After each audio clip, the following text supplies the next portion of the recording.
Hello.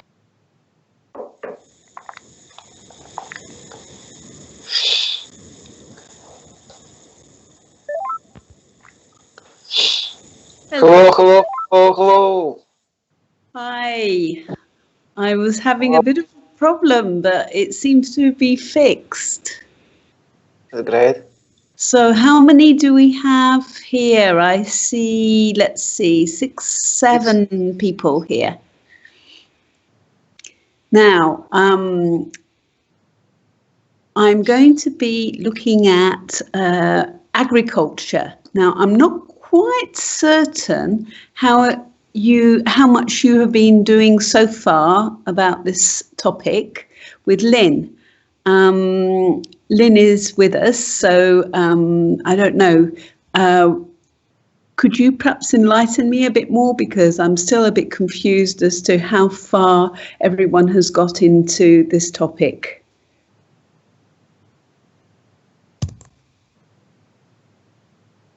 Can you hear me? Yeah, I hear you.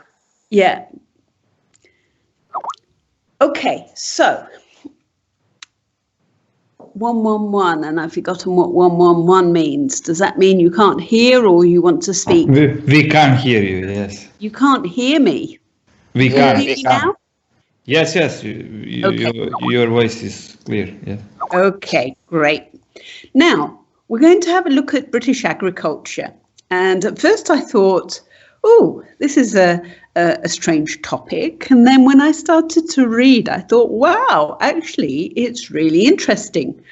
At least if you're interested in history, and also if you're interested in some of the more up-to-date current affairs type issues in Britain at the moment.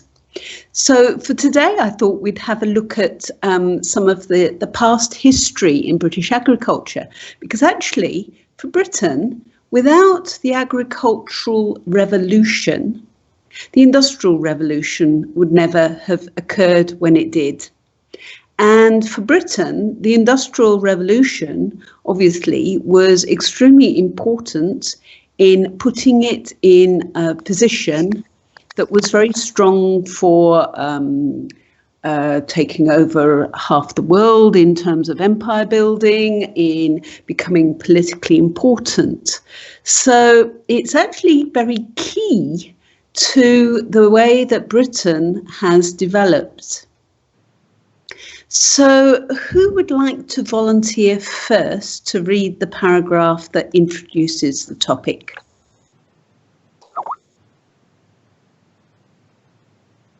No volunteers? I can. I have. Is that okay? So, Dope, would you like to read that first paragraph? Okay. The British agriculture in the United Kingdom uses 69% of the country's land area, employs 1.5% of its workforce, 476,100 people, and contributed 0.62% of its gross value added and 9.9 pounds billion. The UK produces less than 16% of its food it eats, although agriculture activity occurs in most popular locations. It's concentrated in East Algeria, Grosp, and this southwest livestock of the 2,1100 farm holdings. There is a wide variation in size from under 20 to over 100 hectares.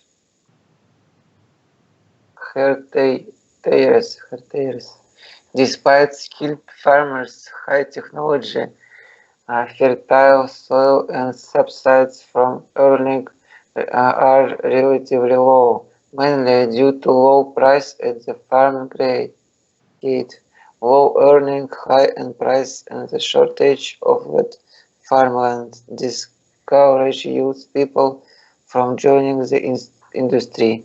The average age of the British farmhold is now 59. Okay, good. So, agriculture in the United Kingdom uses nearly 70% of the country's land area. That I thought was very interesting because I never realised that it covered so much of the area. It employs just 1.5% of the workforce, which is actually quite a small number of people, and contributes just 0.62 of the gross value added. Now, do you understand what that means? Gross value added. It's an economics term. Profitable. So any ideas what gross value added might mean? Is it brutto? Is brutto English word? No. Sorry? Brutto is that English word? No. Brutal. No, brutal. Brutto. No, it's not. Okay, obviously Sorry, not. I'm trying to find where the word is. Like gross, but I thought that brutto is No. money is like when you on your wage list you can find what your I think I know what you mean, but no, we don't use that in English. So gross, I think, means what you are talking about. So gross is like the total, the whole value without any deductions. So here it's the measure of the value of goods and services, and it's not with any deductions. Yeah. So Britain also only produces less than 60% of the food it eats. I actually think that that's actually quite high. It sounds as if it's only little, because when I think of a country like Nepal, they only produce 30% of the food they eat. And it's an incredibly poor country, which means that it has to import 70% of the food that actually sustain the population. So I think, Dope, you had a little bit of a problem with the names of the areas. So East Anglia, okay, East Anglia, that's where I actually come from. It's a very flat area in the southeast, just north of London. In fact, Essex actually edges onto London. And Essex, in fact, is very famous for its its corn, its wheat, and dairy cows. The southwest, we talk about the southwest when we're referring to Devon and Cornwall. So the bit of the British Isles that sticks out like a bit like a toe towards Ireland. So we've got something like 200,000, 2012, not 2011, farm holdings. And they vary in size from under 20 hectares, which is really small, to over 100 hectares. Okay, hectares. Do you all understand what hectares means? Some distance. Measuring. It's a measurement, yes, but are we talking about a distance or are we talking about something else?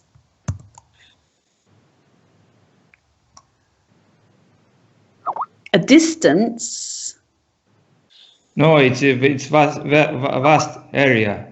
Yes, it's an area, and in fact, oh my goodness, Marco, acre. Very good. You're very much onto the measurements. Because I still have to think twice about hectares, because in Britain we used to always talk about acres.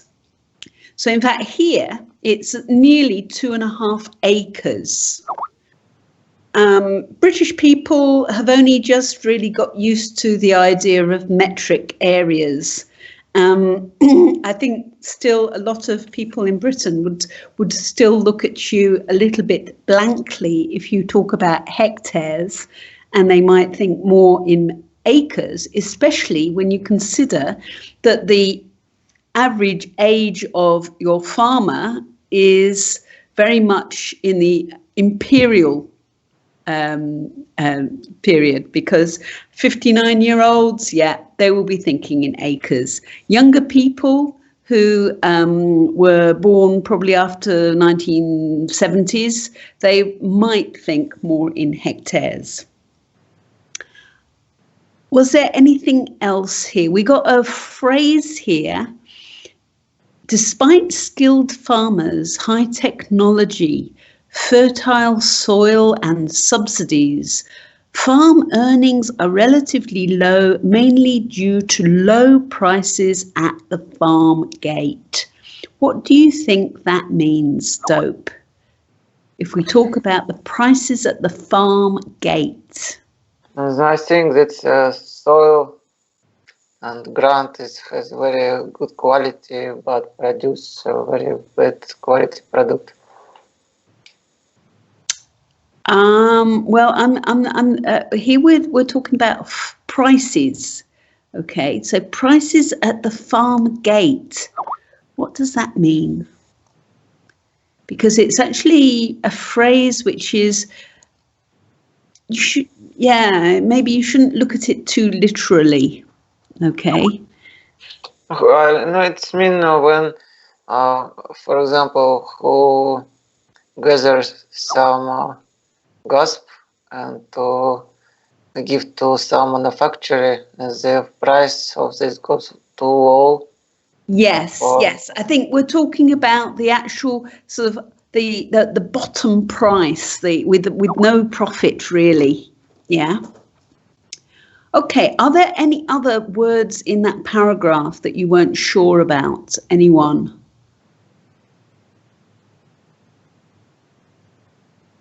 Let farmland. What does that mean if it's let farmland?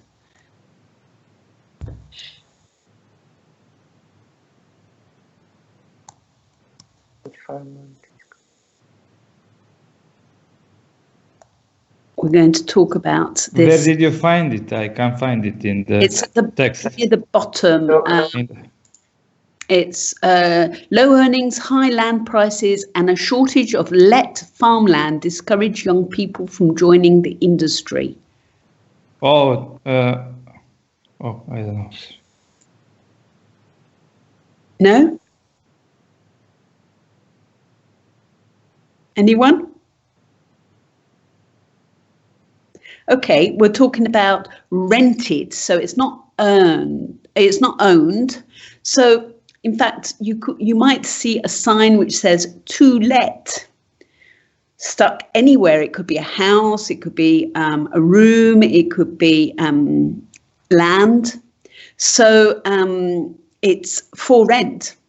Okay, so let farmland. And somebody that is renting land then would be called a tenant.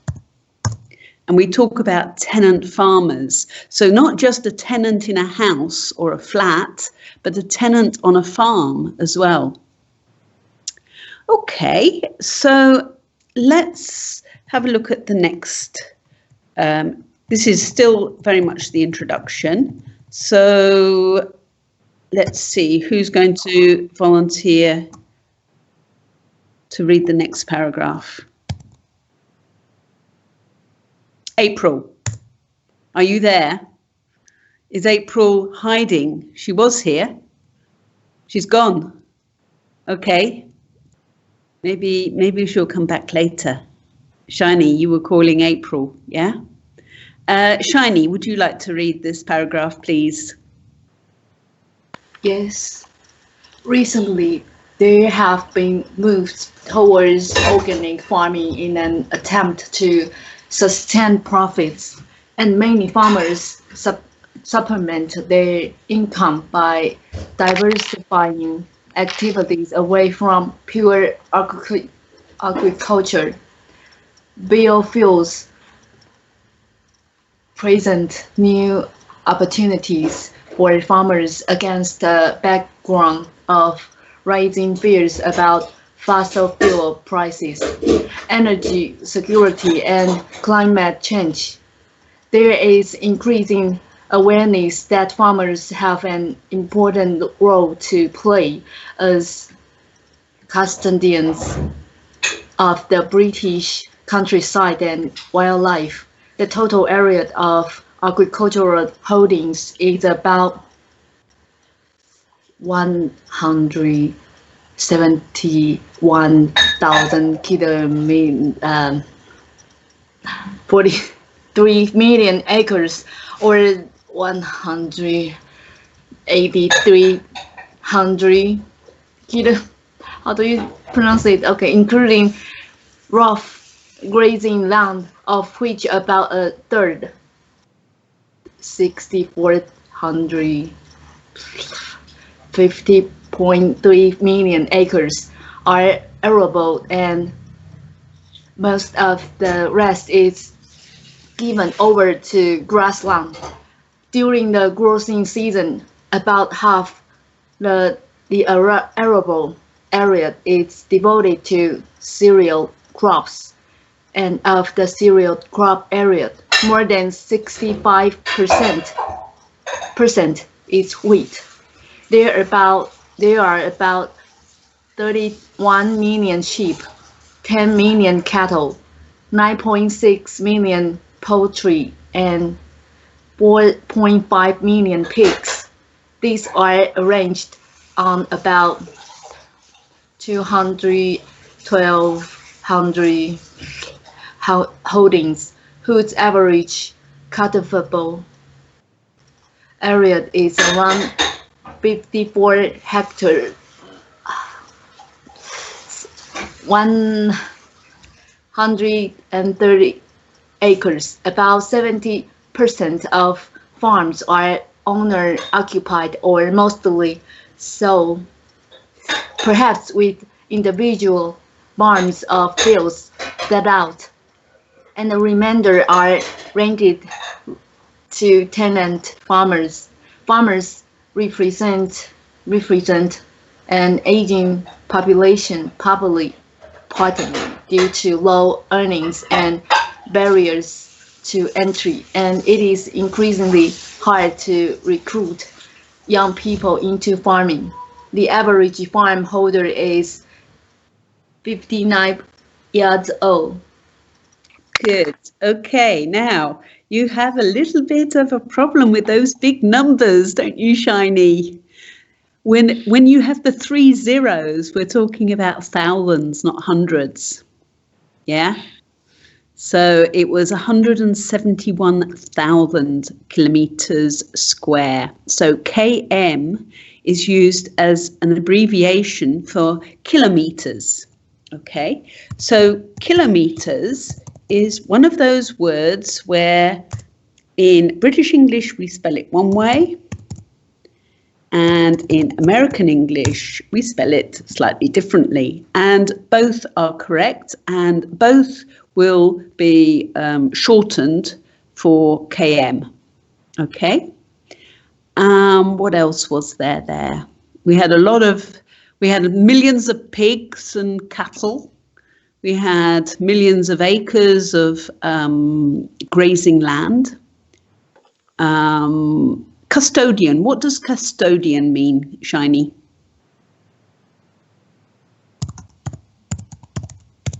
What is a custodian?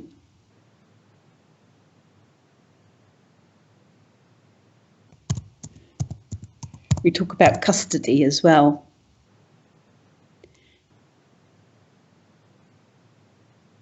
Shiny?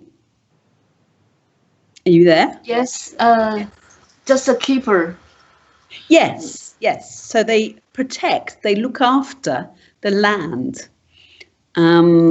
So keeper, guardian, something like that. Now I put, I think I sort of added it by mistake, but biofuels, okay? So we're talking about fuels that are not like fossil fuels, coal and petrol and so on, but we've got biological processes. So biogas is something which I know in some developing countries is becoming very important, because basically the fuel can be produced from the shall we say, excrement or shit from the animals, and you now have gas. Okay. Was there any vocabulary that you weren't sure about, Shiny? I know it's difficult when you're reading to actually sometimes to concentrate on what it actually means, but did you understand everything that you read there?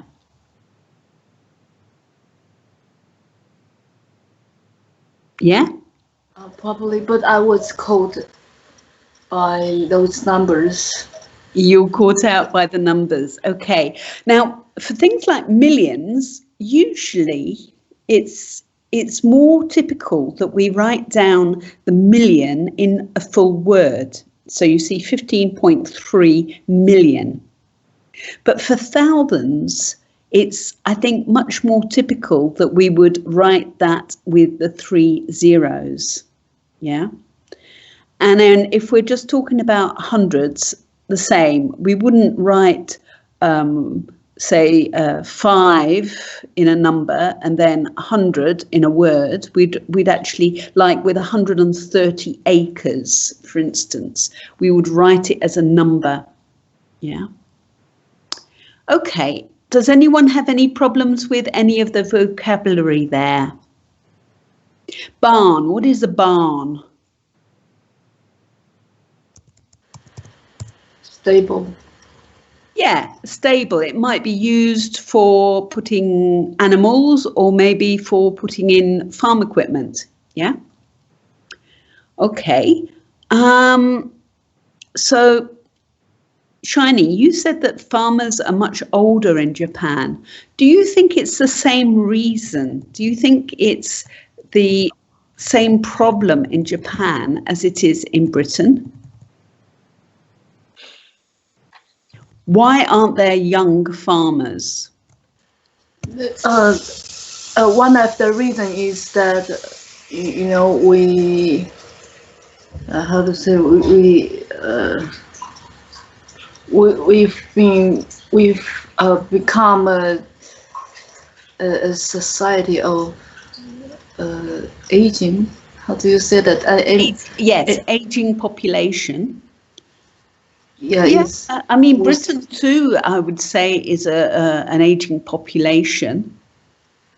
But why don't young people want to become farmers? Because it's labor. They don't want to, work hard in labor. Yeah, I think that might not be far off the truth, because Mohit, what about in India? What do you think the feeling is there about being a farmer for the young people in the village? Mohit, do you have any ideas? In Russia, it's the same situation like in the US. Okay, in Russia, it's a similar problem that young people don't want to work on the land. Yeah, it's very low. Yeah. Now, Marco, you say they're discouraged, but I don't think anyone's discouraging them. I think it's more to do with the fact that they think that they would be, like Shiny said, they don't want the hard work. That's precisely. It's hard work. It's hard work. And if they can get a bit of education and get an office job, it's much easier to work in an office than to have to carry heavy loads, work outside, maybe work with the animals. Yeah. So, but actually, I think if some person was born in these circumstances, he will never replace this way of I'm living? not convinced. I'm not convinced. I spend quite a lot of time in Nepal, in the villages, where the biggest problem is that the men are all leaving the village because they don't want to be farmers. They think that they can get more money doing any other job outside. So in a poor country like Nepal, of course, that means that the women are left to do all the farm work. And of course, they can't do as much as the men. They can't do some of the heavier work. Terraces that you see, particularly in India and in Nepal, they take a lot of work to maintain. So I have seen whole villages where the terraces are starting to fall into the hillside and the women cannot repair them.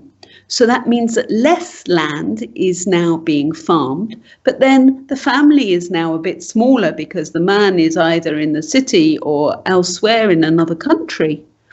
So this is a big problem that is occurring in the poor countries, but is not unusual because in the rich countries, it's the same problem.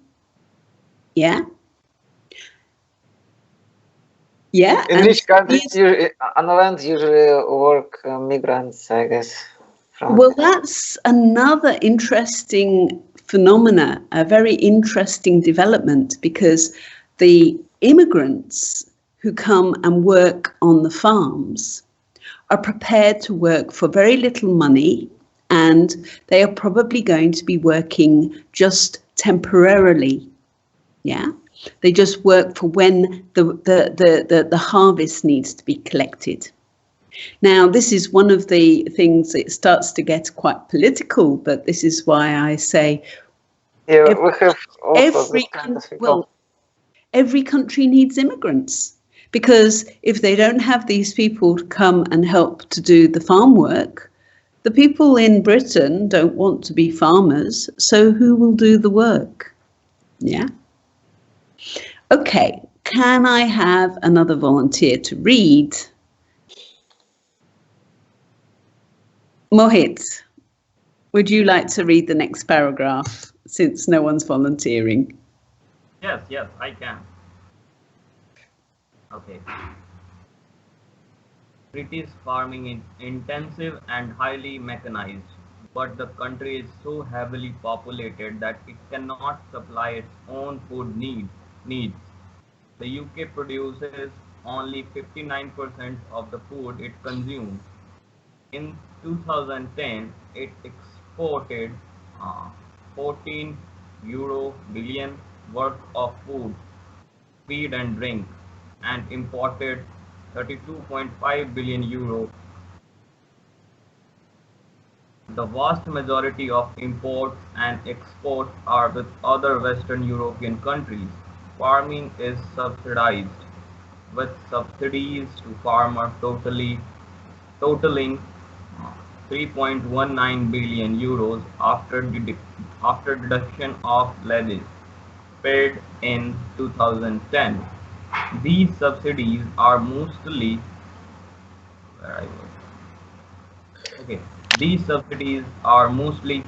channeled through the EU Common Agricultural Policy from member states' contributions.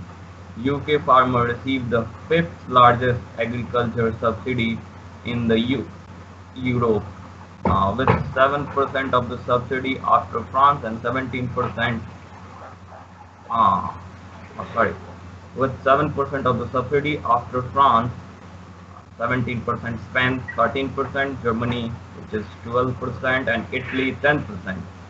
There is downward pressure on the subsidies, and on 19th of November 2010. Okay, I sort of chopped it off a little bit there because it started to get a bit boring about the discussion with reducing the subsidies. Now, subsidies are quite a bone of contention. Do you understand what I mean by a bone of contention?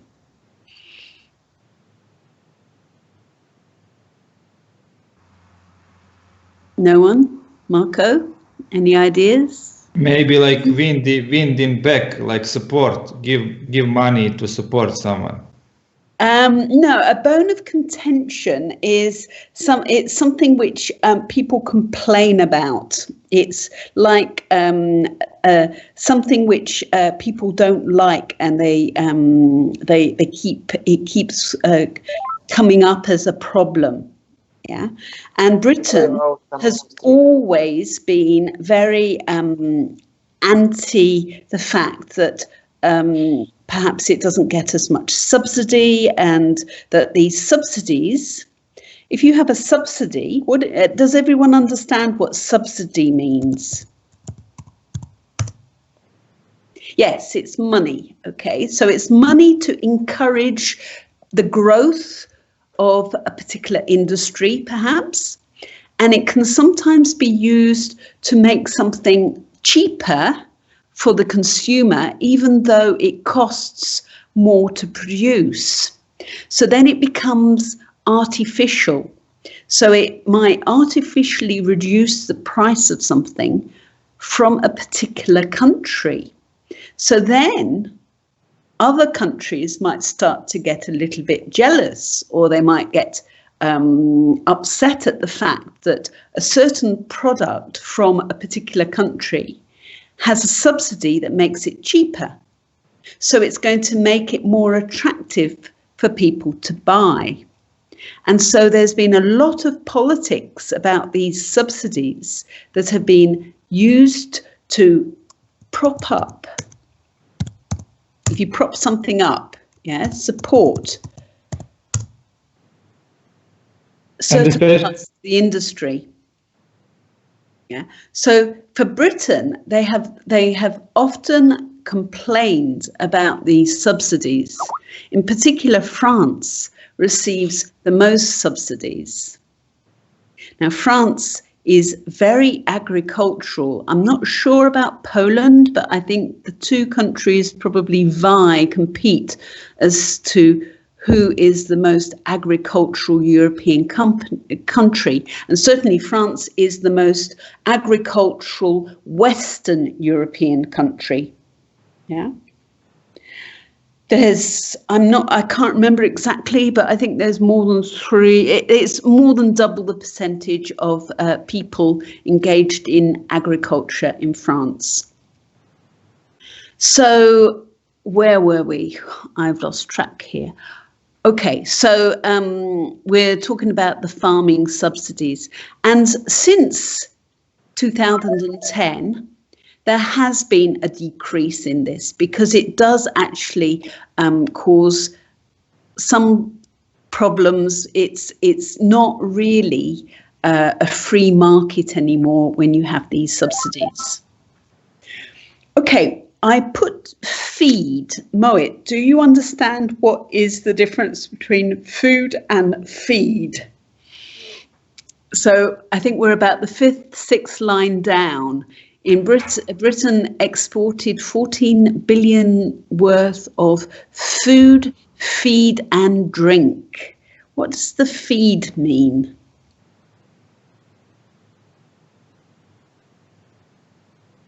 What's feed? Do you know? Does anyone know? It is food for animals. Yes, good. Food for animals, okay? So we're distinguishing the difference between the food we eat as humans and the food that would be given to animals to eat. Okay, levies. Do you all understand what levies mean? I think maybe you can guess if you look at the context. Is it taxes? Tax. Yes, it's like taxes or charges or payments, yeah? Okay. Were there any other words that you weren't sure about in there? Moet, did you understand everything?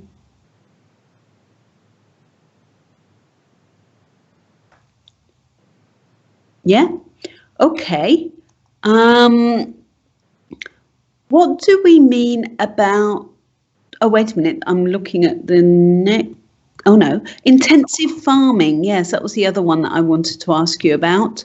What does that mean?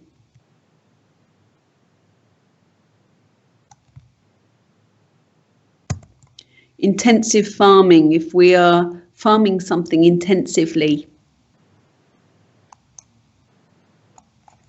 Push developing in this area. Sorry? Push developing in this area, according our topic in agriculture. I didn't quite get that. Sorry, could you just repeat it? I couldn't really hear what you were saying. Push developing. Development. Okay, I'm not sure. Intensive farming, not the same crop all the time, okay?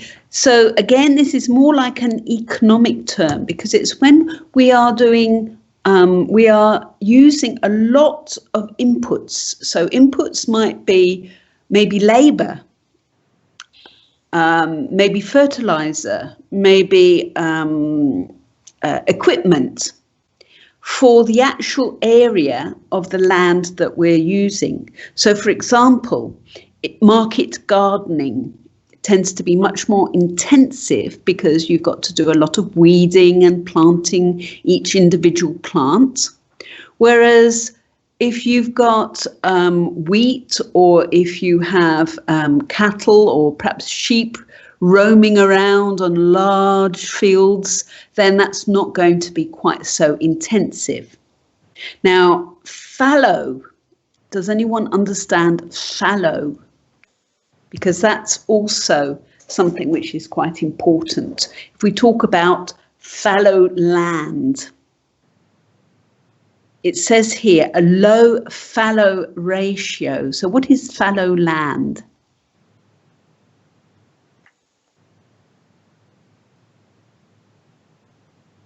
No? Okay.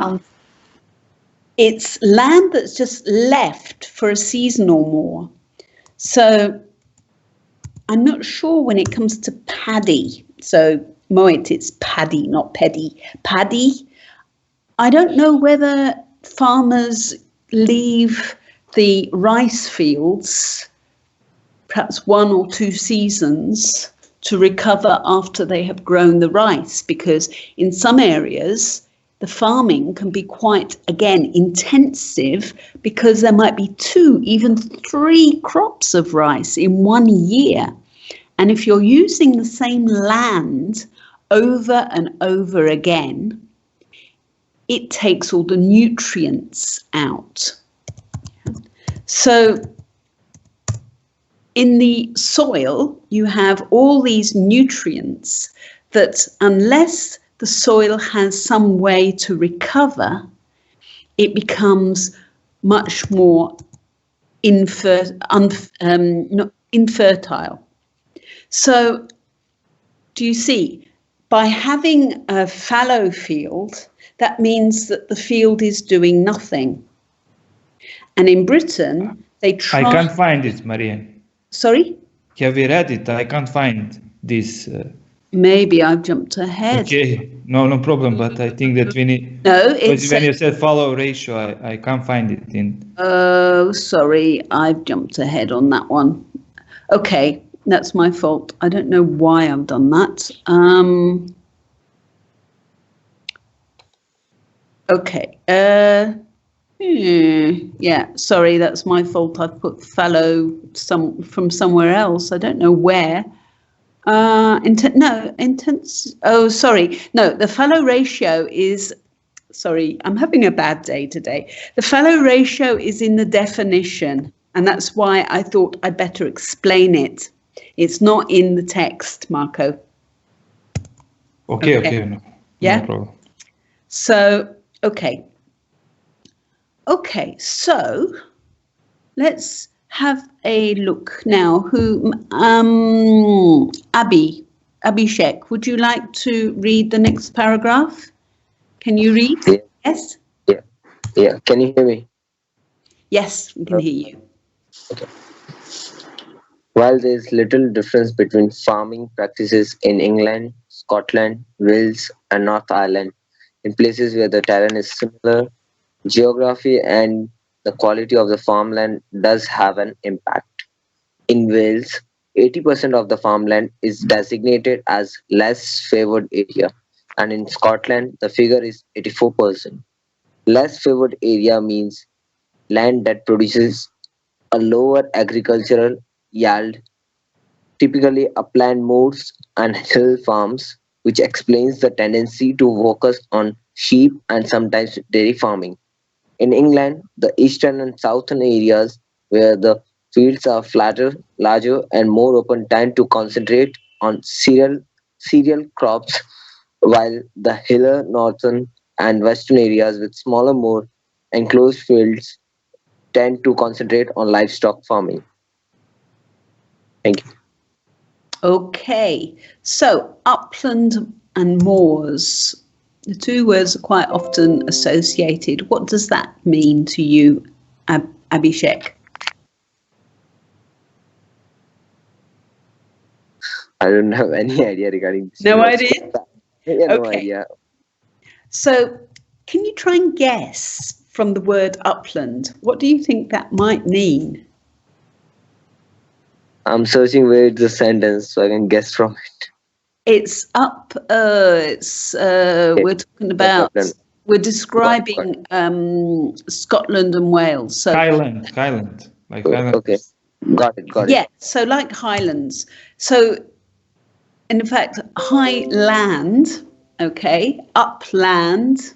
And in Scotland, we run the two words together to say Highlands.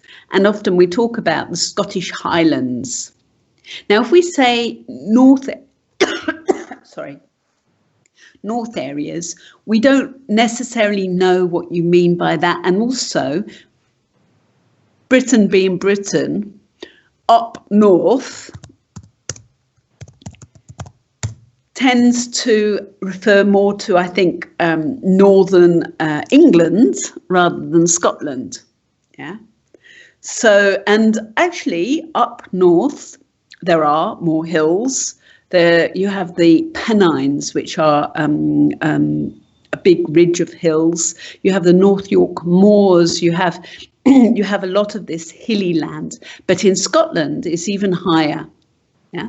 We're not talking about really high compared with Nepal. I think, in fact, Kathmandu is more or less not far off the height of Ben Nevis, which is the highest point in Britain. And Kathmandu is not reckoned to be high in Nepal. So we are talking about, it's all relative. Yeah. So we're talking about up to 1,000 meters height. But for England, this means that the land tends to be not so suitable for all types of agriculture. We will be using it perhaps more for grazing, for sheep, and not really for cows. Cows don't like hills very much. Yeah. So moorland, what do we talk about by moorland?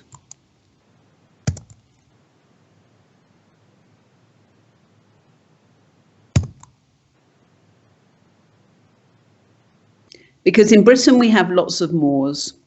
I think I mentioned, okay, Yorkshire moors, particularly famous.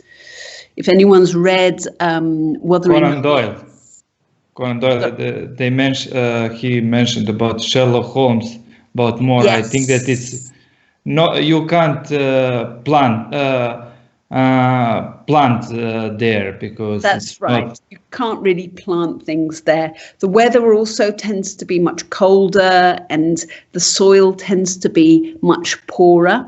So moorlands, we've got different words here: savannas, shrublands, montane. Okay, can you guess what that might mean? Because this is one of these words that the English has borrowed from the French.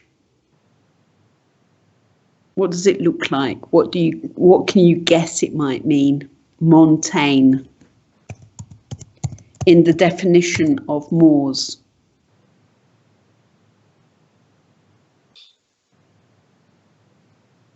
Yes, related to mountain.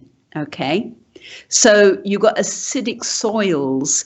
So I think heather and the plant life that grows on moors is very limited. Yeah. Okay. Now, we haven't really so far got much into the history. So I want to at least make a start on this, history being my passion. Now, this part here is the prehistory. So Reem, would you like to read? Can you read for us? Yes, but I'm not sure for the connection. Do you hear me? Yes, we can hear you very well. Yes. History. Farming was introduced in British Isles between 5000 BC and 4 and 15,000 BC from Syria after a large flakes of Muslitic people, and following the end of Don't worry, they are very hard words. Yes. Pleistocene epoch. Pleistocene epoch. It took 2,000 years for particles to extend across all the isles wide, and barley were grown in small pollets near the family home. Sheep, goat, and cattle come in from mainland Europe, and pigs were domesticated from poor already living in forests. There is evidence of artificial and hunter geyser meeting and trading with one another in the early part of Neolithic. Neolithic. Neolithic.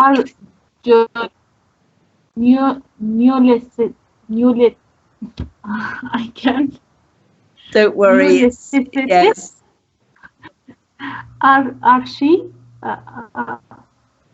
Archaeologists disagree about how quickly the transition from hunter-gatherer to architecture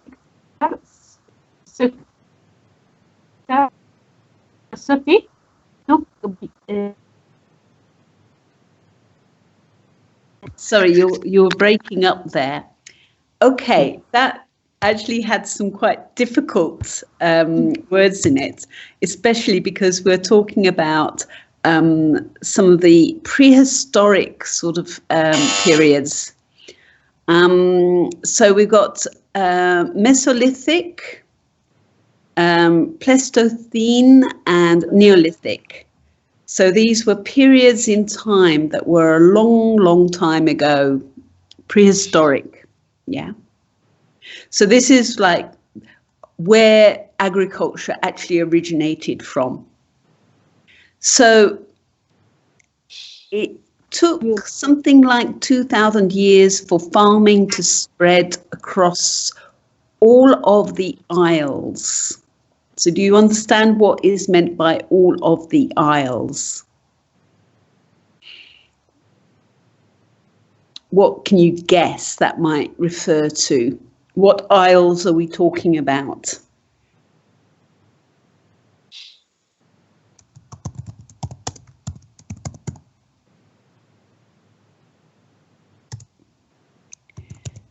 Well, Britain is called the British Isles, yes.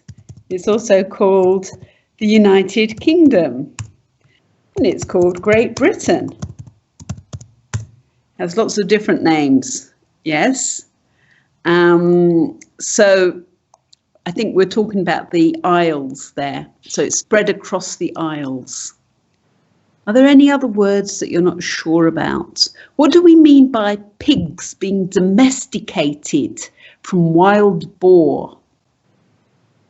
So in the middle, we've got here, sheep, goats and cattle came in from mainland Europe and pigs were domesticated from wild boar.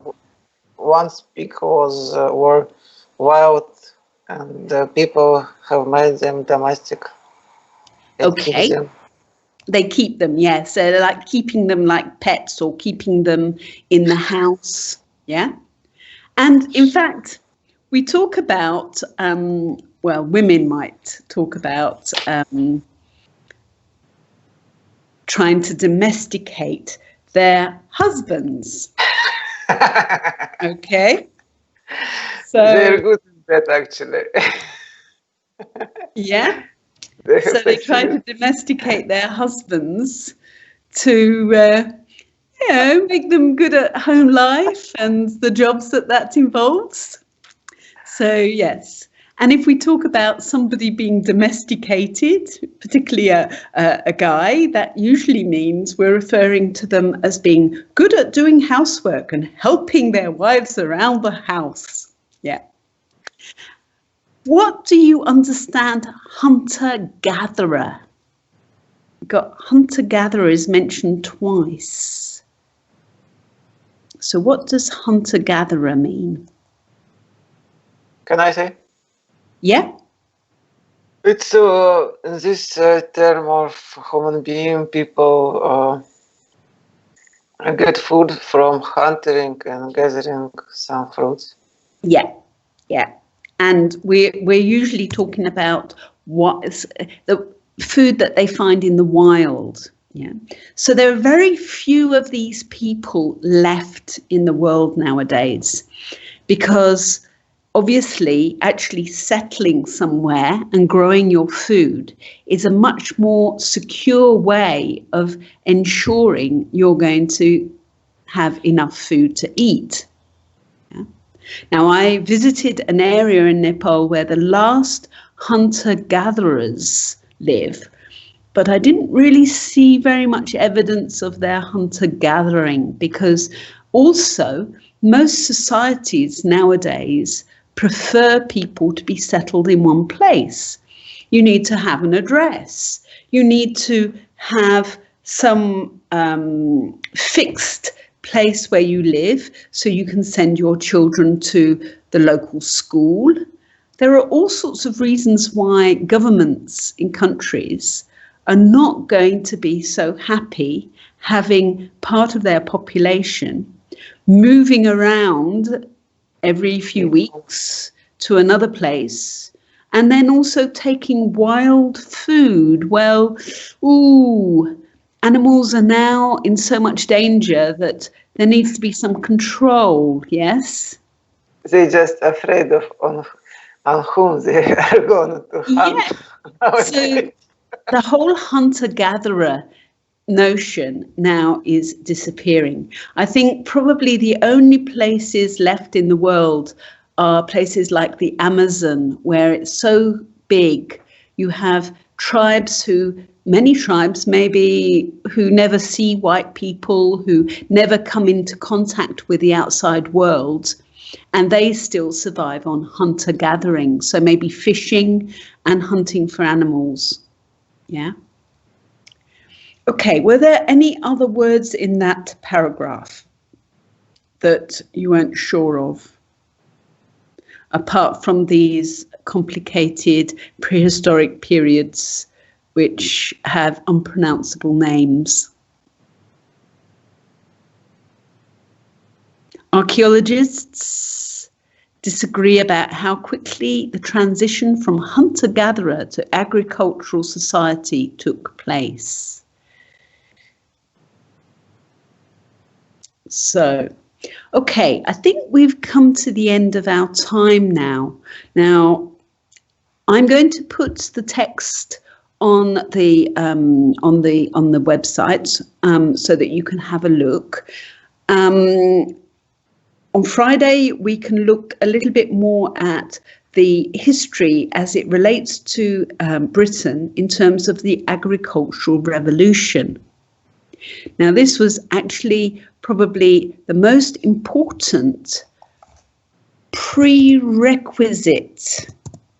Do you understand what I mean by a prerequisite? Prerequisite to the Industrial Revolution.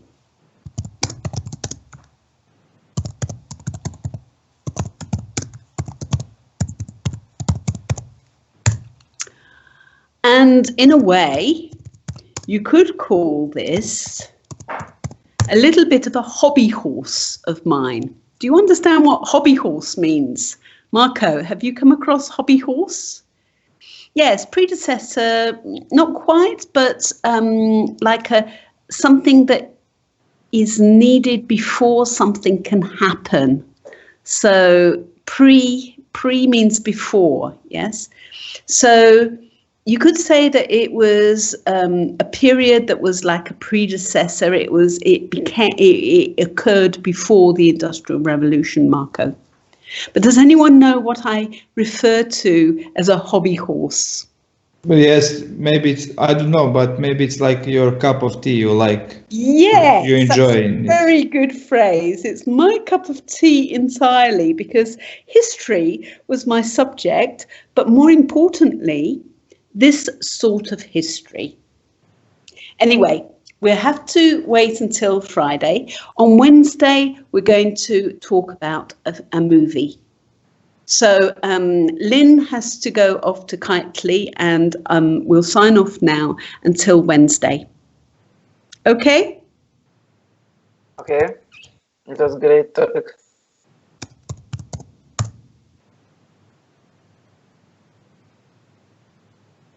And I can't even end the call. I really don't know what's happened to my Skype here. Lynn will end the call. Yes, but it's really weird. I have absolutely nothing here to let me. So, okay. Lynn's having a chuckle there.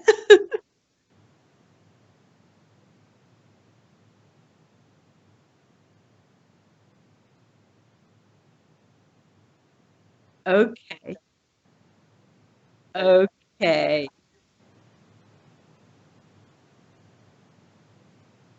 No, we didn't hear anything at all. Okay. Yes. Yeah. Okay. Bye. Bye bye.